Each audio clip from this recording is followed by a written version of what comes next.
വണക്കം. ഇന്ന് നമ്മൾ സமைக்க പോണത് DK special Tamil Nadu style organic beef biryani. ഒരു തമിഴ് ബിരിയാണി ഉണ്ടാക്കണോണ്ടാണ് ഒരു കലഞ്ചർ സ്റ്റൈൽ ആയിക്കോട്ടെ എന്ന് വിചാരിച്ചത്. ഇത് വളരെ വ്യത്യസ്തമായൊരു ബിരിയാണിയാണ്. ഇതിനു വേണ്ടി ഞാൻ വെളിയിൽ നിന്ന് ഉപയോഗിക്കുന്ന യാതൊരുവിധ പൊടിയും ഉപയോഗിക്കുന്നില്ല. എല്ലാം നാച്ചുറലായിട്ടാണ്. വെറും 7 മിനിറ്റ് കൊണ്ട് നമുക്ക് ഉണ്ടാക്കാവുന്നതാണ്. പക്ഷേ നിങ്ങൾ ഒരിക്കലും ഇത് കേരള സ്റ്റൈൽ ബിരിയാണിയായിട്ട് കമ്പയർ ചെയ്യരുത്. ഇത് എൻറ്റയർലി ഡിഫറെൻറ്റ് കോൺസെപ്റ്റാണിത്. അപ്പോൾ നിങ്ങളൊന്ന് ട്രൈ പണുങ്കോ, ரொம்ப സൂപ്പറായിരിക്കും. ഇത് DK ഗ്യാരണ്ടി. അപ്പോൾ നമ്മുടെ ഓർഗാനിക് തമിഴ് ബീഫ് ബിരിയാണി ഉണ്ടാക്കാനുള്ള ചേരുവകൾ എന്തൊക്കെയാണെന്ന് നോക്കാം. ഞാനിവിടെ എടുത്തിരിക്കുന്നത് 1/2 കിലോ സോണ മസൂരി റൈസാണ്. എന്തുകൊണ്ട് സോണ മസൂരി എടുത്തു എന്ന് പറഞ്ഞു കഴിഞ്ഞാൽ തമിഴ് ബിരിയാണിക്ക് ഉപയോഗിക്കുന്ന സോണ മസൂരി റൈസാണ്. നിങ്ങൾക്ക് വേണമെങ്കിൽ ബസ്മതി റൈസ് കൊടുക്കാം. പിന്നെ എടുത്തിരിക്കുന്നത് 1/2 കിലോ ബീഫാണ്. ബീഫ് തീരെ ചെറുതാക്കാതെ ഒരു മീഡിയം പീസായിട്ട് നുറുക്കി ഉപ്പും 1 സ്പൂൺ വിനാഗിരിയും 1 സ്പൂൺ എണ്ണയും ചേർത്ത് തിരുമ്പി വെച്ചിരിക്കുന്നതാണ്. ഇതിൻ്റെ ഇറച്ചിയുടെയും അരിയുടെയും റേഷ്യോ എന്ന് പറയുന്നത് 1:1 ആണ്. അപ്പോൾ ഇവിടെ ഞാൻ എടുത്തേക്കുന്നത് 1/2 കിലോ അരിക്ക് 1/2 കിലോ ബീഫ്. പിന്നെ ഉള്ള ചേരുവകളെല്ലാം ഞാൻ രണ്ടായിട്ട് തിരിച്ചിരിക്കുകയാണ്. ഒന്ന് അരയ്ക്കാനുള്ള ചേരുവകളും മറ്റൊന്ന് വഴറ്റാനുള്ള ചേരുവകൾ. വഴറ്റാനുള്ള ചേരുവ എന്ന് പറയുന്നത് സവോള നീളത്തിലരിഞ്ഞത് 1, തക്കാളി ചെറുതായിട്ട് അരിഞ്ഞേക്കുന്നത് 1, പിന്നെ ഒരു ബഞ്ച് മല്ലിയില. ഇവിടെ ഒരു ബഞ്ചായിട്ടാണ് കിട്ടണത്. അപ്പോൾ ഒരു ബഞ്ച് എന്ന് പറയുന്നത് മാക്സിമം 100 ഗ്രാം 100-150 ഗ്രാം മല്ലിയില. പിന്നെ അരയ്ക്കാനുള്ളതെന്ന് പറഞ്ഞു കഴിഞ്ഞാൽ ഞാനിവിടെ വെള്ളത്തിൽ കുതിർത്തി വെച്ചേക്കണമെന്ന് പറഞ്ഞു കഴിഞ്ഞാൽ 1 സ്പൂൺ ചെറിയ ജീരകം, 1/2 സ്പൂൺ വലിയ ജീരകം, പിന്നെ 5 ഗ്രാമ്പു, 5 ഏലക്ക, പിന്നെ 1 ഇഞ്ച് നീളമുള്ള കറുകപ്പട്ട, പിന്നെ സ്റ്റാർ അനസ്, തക്കോലം, കറക്റ്റാണെന്ന് തോന്നുന്നു ഞാൻ പറഞ്ഞത്, തക്കോലം 1, പിന്നെ 1 സ്പൂൺ പെപ്പർ കോൺസ്, നമ്മുടെ കുരുമുളക് പൊടിയല്ല. നമ്മൾ ഇന്ന് ഒരു പൊടിയും ഉപയോഗിക്കുന്നില്ല. ഈ ബിരിയാണിയുടെ പ്രത്യേകത എന്ന് പറയുന്നത് നമ്മൾ ഒരു പൊടികളും ഉപയോഗിക്കുന്നില്ല. നമ്മളെല്ലാം നാച്ചുറലായിട്ടുള്ളതാണ്. 1 സ്പൂൺ കുരുമുളക്, പിന്നെ ഒരു 5 കശുവണ്ടി. ഇതെല്ലാം വെള്ളത്തിലിട്ട് കുതിരാൻ വേണ്ടി വെച്ചിട്ടുണ്ട്. പിന്നെ അരയ്ക്കാനുള്ളതെന്ന് പറയുന്നത് ഒരു 10 അല്ലി വെളുത്തുള്ളി, 1 ഇഞ്ച് നീളമുള്ള ഇഞ്ചി, 1 ഇഞ്ച് നീളമുള്ള പച്ചമഞ്ഞൾ, ഒരു 2 ചെറിയ ഉള്ളി, ഒരു ഇതള് കറിവേപ്പില, പിന്നെ 5 പച്ചമുളക്. ഇവ ആണ് അരയ്ക്കാൻ എടുത്തിരിക്കുന്നത്. ഇനിയിപ്പോൾ നമുക്ക് ഈ ചേരുവകളെല്ലാം കൂടി അരച്ചെടുക്കാം. ഓക്കെ. അങ്ങനെ നമ്മൾ കുക്കർ വെച്ചു. കുക്കർ വെച്ച് ഒരു തവി വെളിച്ചെണ്ണ ഒഴിച്ചു. അത് ചൂടായി. അതിനുശേഷം നമ്മൾ അരിഞ്ഞു വെച്ചിരിക്കുന്ന സവോളയും തക്കാളിയും അതിൻ്റെ കൂടെ ബേ ലീവ്സും ഉണ്ട്. ബേ ലീവ്സും കൂടി ഇടുകയാണ്. ഓക്കെ. അത് കഴിഞ്ഞ് ഇതൊന്ന്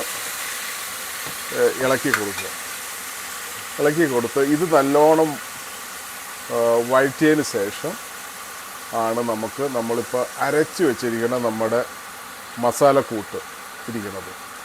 അപ്പോൾ ഈ ഉള്ളിയും തക്കാളിയും നല്ലവണ്ണം വഴറ്റിയതിന് ശേഷം നമ്മുടെ മസാലക്കൂട്ട് ഇങ്ങോട്ടിട്ട് ആവശ്യത്തിന് ഉപ്പ് ഇട്ടതിന് ശേഷം നമ്മുടെ ബീഫ് ഇങ്ങോട്ടിട്ട് 2 വിസിലടുപ്പിച്ച് കുക്കർ ഇറക്കി വയ്ക്കുക. ഓക്കെ. തീയിൽ നിന്ന് കുക്കർ മാറ്റി വയ്ക്കുക. അങ്ങനെ ഉള്ളിയും തക്കാളിയും വഴറ്റിയതിന് ശേഷം നമ്മൾ മിക്സിയിൽ അരച്ച് വെച്ചിരിക്കുന്ന നമ്മുടെ ഗ്രീൻ മസാല ചേർത്തു. അതിൻ്റെ പച്ചച്ചുവ മാറിയതിന് ശേഷം ഞാൻ 2 ടീസ്പൂൺ യോഗേട്ട്, അതായത് തൈരും 2 ടീസ്പൂൺ നെയ്യും ഒഴിച്ചിട്ടുണ്ട്. അതിനുശേഷം നമ്മുടെ ബീഫ് ഇങ്ങോട്ടിട്ട് ഇളക്കി. ഇനി നമുക്ക് നമ്മുടെ കുക്കർ വെച്ച് മൂടാം. ഞാൻ കഴിഞ്ഞ വീഡിയോ പറഞ്ഞ പോലെ കുക്കർ എപ്പോഴും ഉപയോഗിക്കാൻ നേരത്ത് നമ്മുടെ വിസിൽ ഈ വെയിറ്റ് ഊതിയതിന് ശേഷം ഇടുക. ഓക്കെ, നമുക്കിനി 2 വിസിൽ അടുപ്പിക്കാം. ഓക്കെ, അങ്ങനെ നമ്മുടെ ബീഫ് ഇപ്പോൾ റെഡി ആയി. 2 വിസിലടിച്ച് മാറ്റി വെച്ചു. ഞാൻ കുക്കർ തുറന്നു. അത് കഴിഞ്ഞ് നമ്മൾ കുതിർത്തി വെച്ചിരിക്കുന്ന ബസ്മതി റൈസ് നമുക്കിട്ട് കൊടുക്കാം. ബസ്മതി റൈസ് ഇട്ട് കൊടുക്കാം.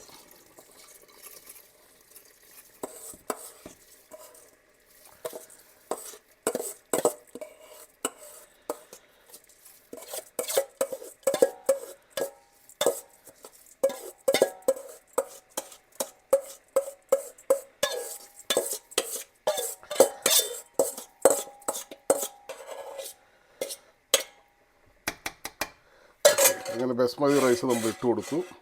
അതിനുശേഷം നമ്മൾ 1/2 കിലോ റൈസാണ് എടുത്തത്. അപ്പോൾ ഓൾമോസ്റ്റ്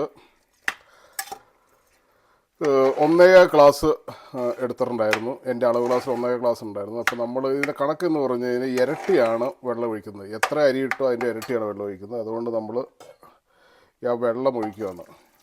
ഇവിടെ നമ്മൾ അരച്ച് വെച്ച് മിക്സിയിൽ ആ വെള്ളമാണ് ഞാൻ ഒഴിച്ചിരിക്കുന്നത്. ഓൾറെഡി നമ്മുടെ ബീഫ് കുക്ക് ചെയ്യാനകത്ത് വെള്ളം ഉള്ളതുകൊണ്ട് ഞാൻ 2 കപ്പോളം വെള്ളം ഉണ്ടായിരുന്നു. അപ്പോൾ ഞാൻ 1 കപ്പാണ് ഒഴിച്ചോളൂ. ഇത്ര ഒഴിച്ചാൽ മതി. ഓൾവേസ് അരിയും വെള്ളവും പ്രൊപ്പോർഷൻ എന്ന് പറയുന്നത് അരിയുടെ ഇരട്ടി വെള്ളം ഒഴിക്കണമെന്നുള്ളതാണ്. ഓക്കെ, അപ്പോൾ നമ്മുടെ ഒരു 1/4 കപ്പോടെ വെള്ളം ഒഴിക്കണം.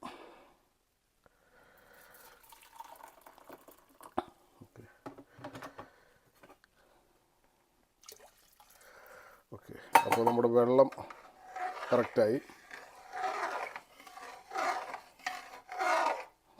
ഇപ്പോൾ ടോട്ടൽ 2.5 കപ്പ് വെള്ളമുണ്ട് ഇതിനകത്ത്. 1.25 കപ്പ് അരിയാണ് നമ്മളെടുത്തത്. അപ്പോൾ 2.5 കപ്പ് വെള്ളം. ഇനി നമുക്ക് തീ കൂട്ടി വെച്ചിട്ട് നല്ലോണം ഒന്ന് തിളപ്പിക്കുക. നല്ലോണം തിളച്ചതിന് ശേഷം നമ്മൾ ചെയ്യേണ്ടതെന്ന് പറഞ്ഞു കഴിഞ്ഞാൽ കുക്കറിൻ്റെ വെയിറ്റ് എടുത്ത് മാറ്റും. നമ്മൾ കുക്കറിൽ വെയിറ്റ് ഇടില്ല. ഈ തമിഴ് ബീഫ് ബിരിയാണി ഉണ്ടാക്കാൻ നേരത്ത് കുക്കറിൽ വെയിറ്റ് എടുത്ത് മാറ്റിയിട്ട് വെയിറ്റ് ഇല്ലാതെയാണ് നമ്മൾ കുക്ക് ചെയ്യാൻ പോണത്. ഇത് തിള വന്നതിന് ശേഷം നമ്മൾ ഈ വെയിറ്റ് മാറ്റിയ കുക്കറിൻ്റെ അടപ്പ് വെച്ച് 7 മിനിറ്റേ വെക്കാൻ പോകുള്ളൂ. 7 മിനിറ്റ്, അതായത് നല്ലോണം തിളച്ചതിന് ശേഷം അടയ്ക്കുക, വെയിറ്റ് മാറ്റി വയ്ക്കുക, അതിനുശേഷം 7 മിനിറ്റ് വെച്ചാൽ മതി. അപ്പോൾ നല്ലോണം തിള വന്നു. ഇനി നമ്മൾ കുക്കർ അടച്ചു വയ്ക്കാൻ പോവുകയാണ്. കുക്കർ അടച്ചു വയ്ക്കുകയാണ്. കുക്കർ അടച്ചു വെച്ച് എക്സാക്ട്ലി 7 മിനിറ്റ്. ഇപ്പോൾ 11:20 11:27 നമുക്ക് എടുക്കാം. ഓക്കെ, എടുത്തിട്ട് ഈ ഗ്യാസിൽ നിന്ന് എടുത്ത് മാറ്റി വയ്ക്കുക. എന്നിട്ട് ഒരു 1 അവറിന് ശേഷം നമുക്ക് തുറക്കാം. ഓക്കെ, ഇനി നമുക്ക് 7 മിനിറ്റ് ശേഷം നമുക്ക് എടുക്കാം. അങ്ങനെ നമ്മുടെ ഓർഗാനിക് തമിഴ് ബീഫ് ബിരിയാണി റെഡിയായിരിക്കുന്നു. നിങ്ങൾക്ക് കാണാം ആ കളറ്. Everything natural. നമ്മൾ ഒരു പൊടി ഉപയോഗിച്ചിട്ടില്ല. ഇലയും നാച്ചുറലായിട്ടുള്ള ഗ്രെയിൻസ് മാത്രമാണ് നമ്മൾ ഉപയോഗിച്ചിട്ടുള്ളൂ. ഇതൊന്ന് ട്രൈ ചെയ്ത് നോക്കൂ.